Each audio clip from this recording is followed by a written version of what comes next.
Assalamualaikum warahmatullahi wabarakatuh. Pada video kali ini saya akan memaparkan presentasi mengenai pengantar bisnis 2 yang merupakan terusan dari pengantar bisnis 1 dan nantinya akan berlanjut ke pengantar bisnis 3. Pada awal video ini akan lebih menjelaskan mengenai bagaimana perkuliahan dan mengingatkan kembali mahasiswa tentang aturan perkuliahan yang umumnya sudah juga dijelaskan oleh dosen-dosen yang lain. Jadi kehadiran dalam perkuliahan itu dalam satu semester adalah 14 kali pertemuan atau 14 minggu, di mana 7 pertemuan itu sebelum UTS dan 7 pertemuan setelah UTS atau sebelum UAS. Mahasiswa diwajibkan hadir 75% atau minimal 11 minggu. Ketika memang hadirnya itu kurang dari 11 minggu, maka mahasiswa tersebut sebaiknya melapor ke dosen untuk meminta pengganti pertemuan atau mungkin meminta izin ketika akan mengikuti UTS ataupun UAS. Dosen di sini bertindak sebagai fasilitator dan motivator, bukan sebagai pemateri utama nantinya. Untuk pertemuan-pertemuan selanjutnya nanti akan ada penugasan secara individu maupun kelompok sebagai bentuk nantinya akan menjadi kelompok dalam hal praktek dan juga dalam hal presentasi. Dalam pertemuan nanti pun akan ada bentuk studi kasus, ada dalam bentuk tanya jawab, kemudian ada bentuk proposal usaha dan juga laporan pelaksanaan usaha. Ujian nanti ada UTS dan UAS dan hanya dapat diikuti oleh mahasiswa yang memenuhi persyaratan atau dengan izin dosen. Untuk nilai kehadiran 10%, tugas 30%, UTS 30%, UAS 30%. Dengan hasil nilainya dalam bentuk A sampai E dengan nilai 100, 0 sampai 100. Tujuan dari mata kuliah pengantar bisnis 2 yaitu diharapkan mahasiswa dapat berpikir kritis, kreatif, sistematik, ilmiah, berwawasan luas, dan memiliki etos kerja. Mahasiswa memiliki semangat berwirausaha dan jiwa bisnis. Mahasiswa memiliki kesadaran akan pentingnya ilmu pengetahuan untuk memulai dan mengembangkan bisnis. Mahasiswa memiliki kesadaran untuk merubah budaya mencari kerja menjadi budaya menciptakan kerja dan menciptakan lapangan kerja. Mahasiswa memiliki kesadaran untuk melakukan perubahan dengan melahirkan kemampuan dan memiliki cita-cita yang tinggi, khususnya dalam kewirausahaan. Pada materi kali ini lebih ke pengantar kenapa sih kita perlu berbisnis, kenapa sih kita perlu menjadi wirausaha, dan bagaimana sih kondisi Indonesia saat ini, serta apa yang membuat Indonesia tuh sampai saat ini juga belum maju. Pengantar bisnis. Secara singkatan yang saya buat, bisnis itu adalah terdiri dari BISNIS. B-nya adalah berbasis ilmu, I-nya itu inovatif, S-nya itu strategi, E-nya itu niat yang kuat, I-nya adalah informasi dan teknologi, dan S adalah supel. Jadi, bisnis itu berbeda dengan berdagang biasa. Kalau berdagang biasa itu ya udah, yang penting jualan, tidak memikirkan apakah perlu strategi, apakah perlu inovasi. Hanya ibaratnya dari kata bisnis ini mungkin hanya dengan niat yang kuat dan supel, misal seperti itu. Tapi bisnis di sini yang diharapkan nantinya mahasiswa itu berwirausaha dengan inovasi, strategi, bantuan teknologi, niat yang kuat, pergaulan yang supel dengan basis ilmu. Kewirausahaan itu diwajibkan di UNU karena memang sesuai dengan visi misi dari UNU sendiri, menciptakan mahasiswa yang nantinya memiliki jiwa kewirausahaan. Ketika mahasiswa UNU lulus ya dari pendidikan di UNU, apa yang Anda lakukan? Apakah mencari pekerjaan?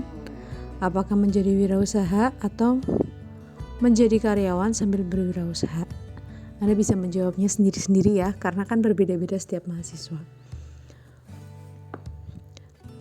Kondisi saat ini tentang motivasi berwirausaha di kalangan mahasiswa sebagian umum itu masih lemah ya, masih rendah.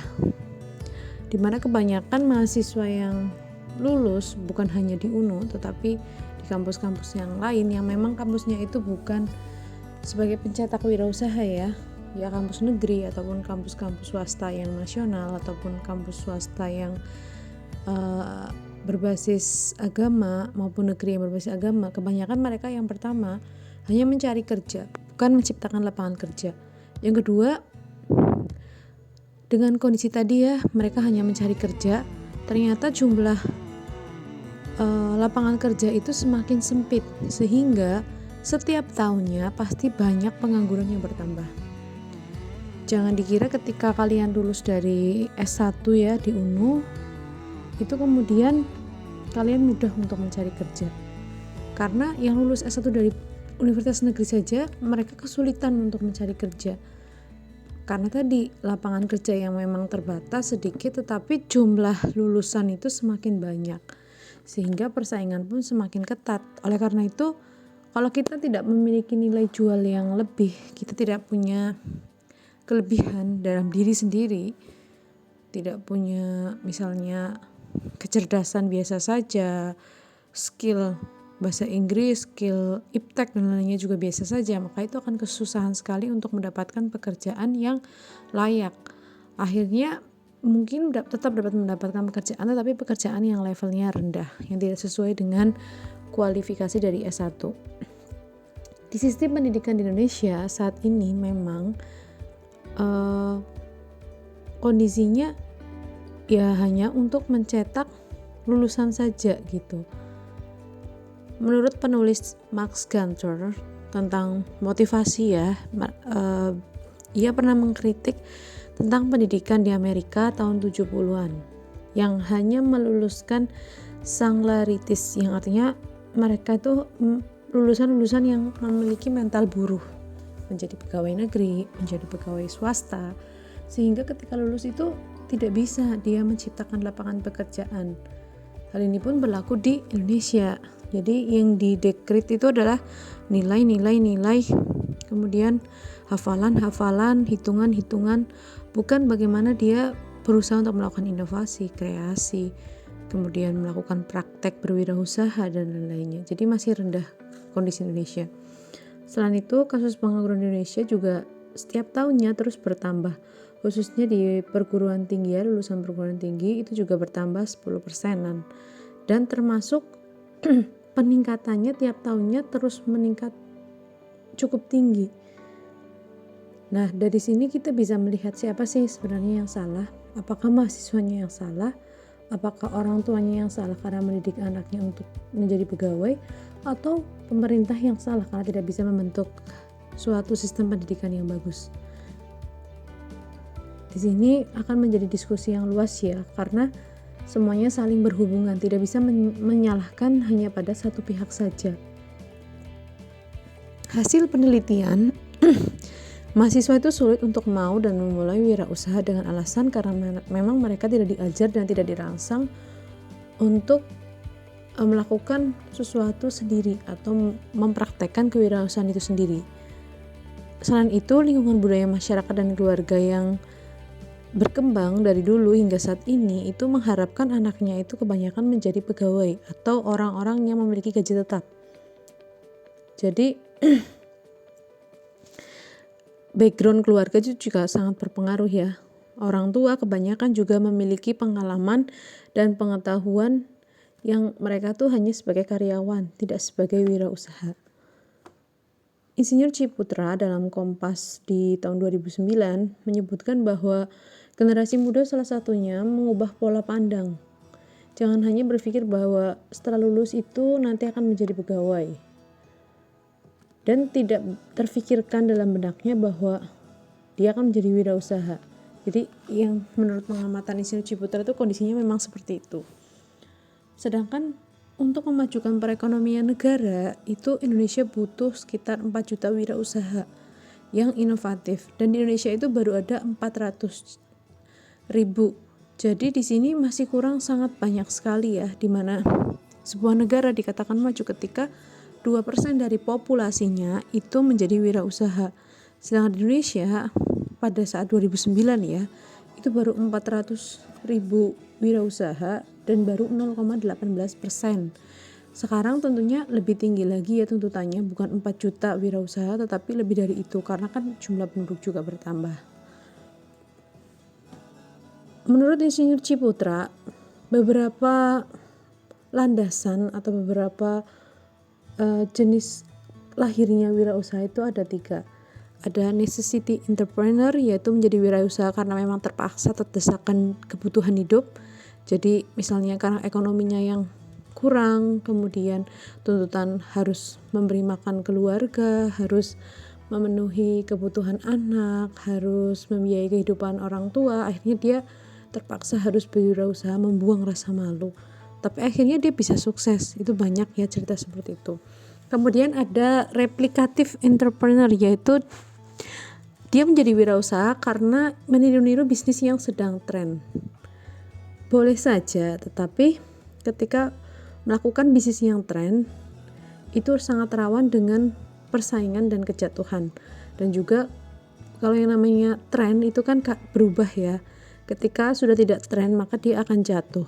Oleh karena itu dia harus pandai-pandai membaca peluang. Ketika memang trennya menurun maka dia harus berpikir untuk membuka bisnis yang lain.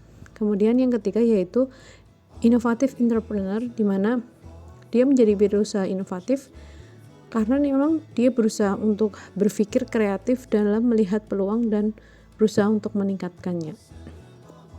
Jadi memang ini dia memang suka sesuatu yang kreatif, inovatif, sehingga dia akhirnya bisa menghasilkan sesuatu peluang yang ternyata bagus di pasar dan dapat meningkatkannya.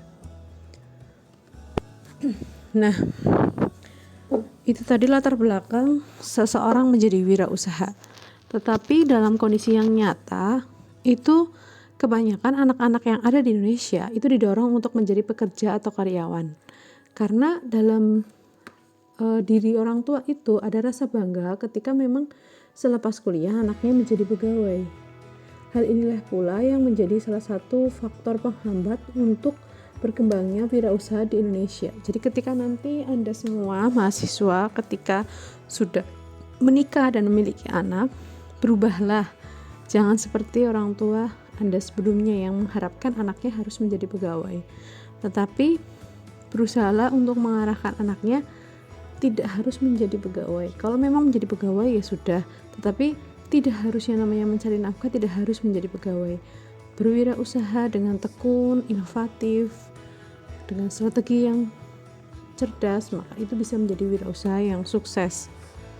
Kenapa menjadi wirausaha penting? Sudah saya tampilkan ya dalam PowerPoint di sini mulai dari 1 sampai 6 di slide pertama. Intinya Allah Subhanahu wa ta'ala itu telah menjadikan bumi dan segalanya itu untuk kepentingan umat manusia. Dan Allah Subhanahu wa ta'ala juga mengingatkan kepada kita bahwa yang namanya nasib itu tidak akan berubah ketika memang kaumnya tidak akan berubah.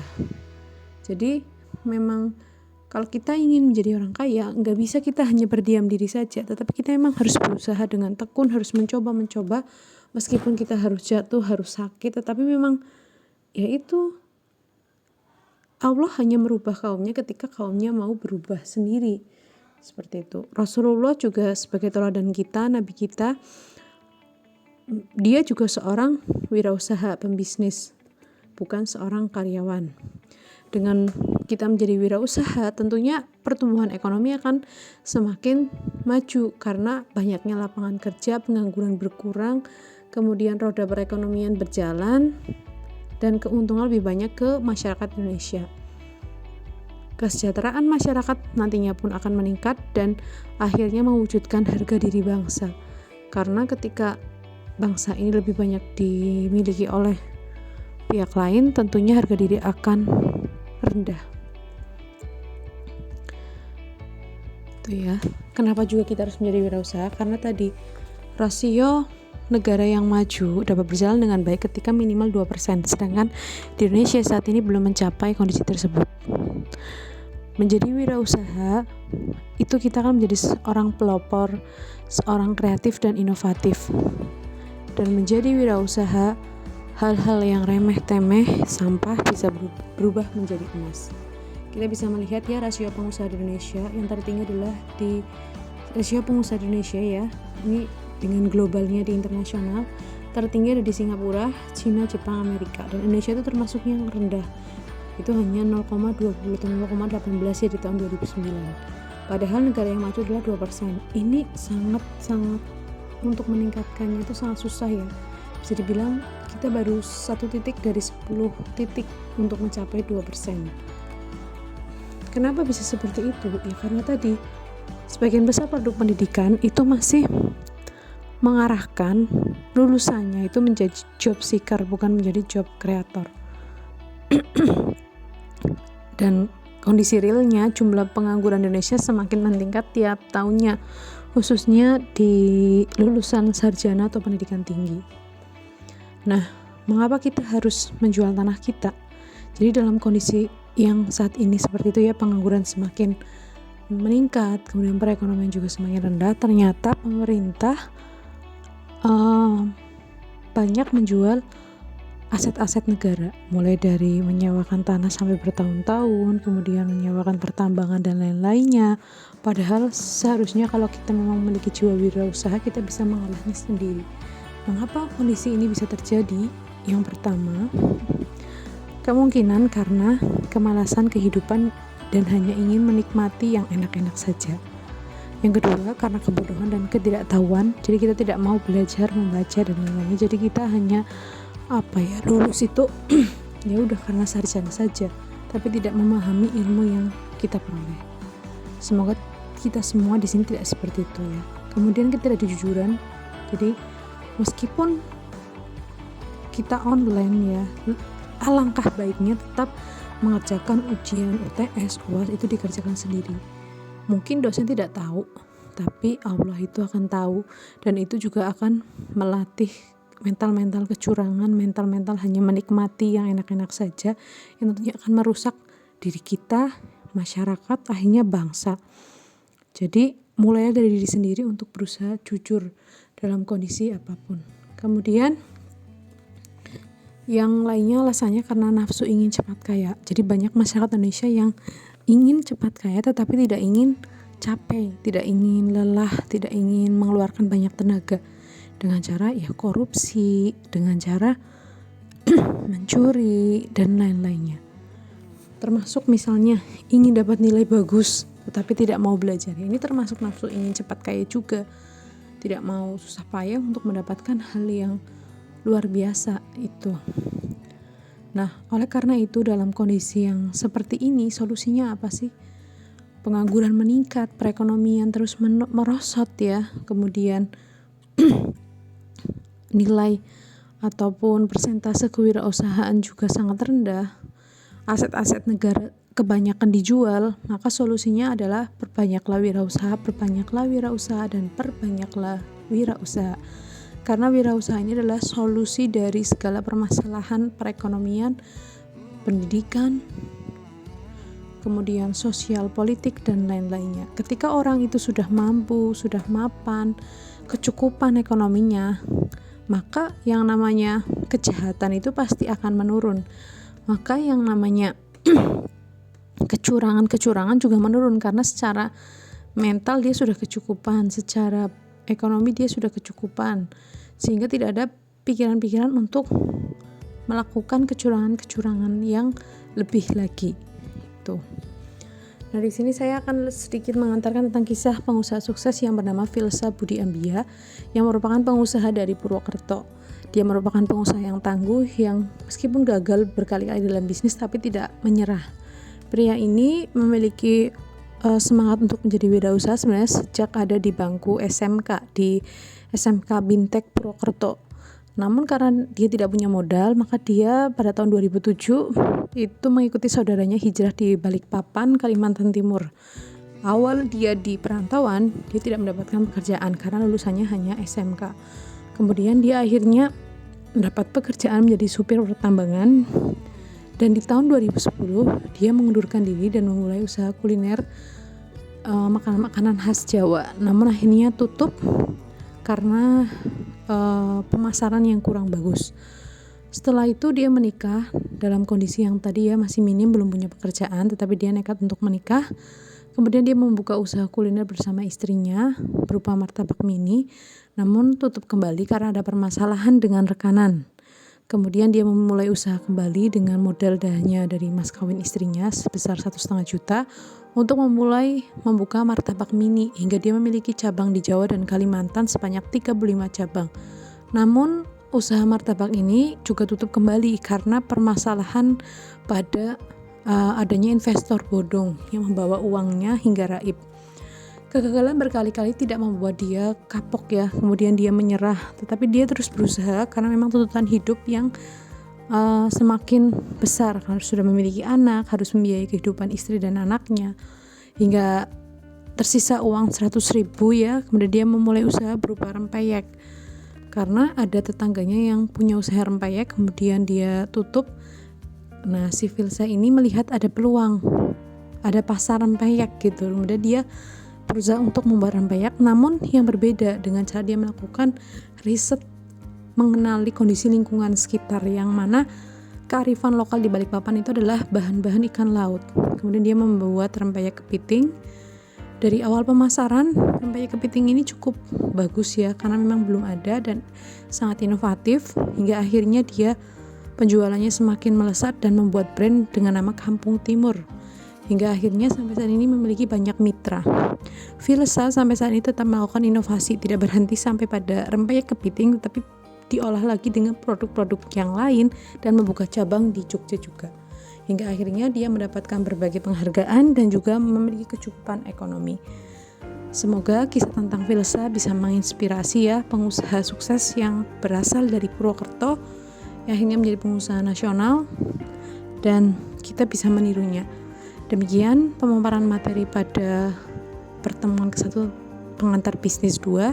Saya tutup. Assalamualaikum warahmatullahi wabarakatuh.